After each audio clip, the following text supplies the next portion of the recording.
Swat express way पर van ने बस को टक्कर मार दी। हादसे में 16 मुसाफिर जाँ बहक और 8 जख्मी हो गए। ट्रैफिक हादसा सवात एक्सप्रेस वे पर इस्माइलिया के करीब पेश आया। पुलिस हुकाम के मुताबिक वैन ने रोड किनारे खड़ी बस को पीछे से टक्कर मारी।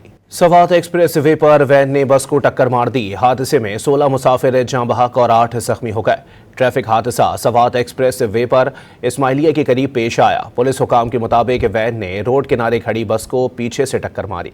सवात एक्सप्रेस वे पर वैन ने बस को टक्कर मार दी। हादसे में 16 मुसाफिर जाँ बहक और 8 जख्मी हो गए। ट्रैफिक हादसा सवात एक्सप्रेस वे पर इस्माइलिया के करीब पेश आया। पुलिस हुकाम के मुताबिक वैन ने रोड किनारे खड़ी बस को पीछे से टक्कर मारी। सवात एक्सप्रेस वे पर वैन ने बस को टक्कर मार दी। हादसे में 16 मुसाफिर जाँ बहक और 8 जख्मी हो गए। ट्रैफिक हादसा सवात एक्सप्रेस वे पर इस्माइलिया के करीब पेश आया। पुलिस हुकाम के मुताबिक वैन ने रोड किनारे खड़ी बस को पीछे से टक्कर मारी। सवात एक्सप्रेस वे पर वैन ने बस को टक्कर मार दी। हादसे में 16 मुसाफिर जाँ बहक और 8 जख्मी हो गए।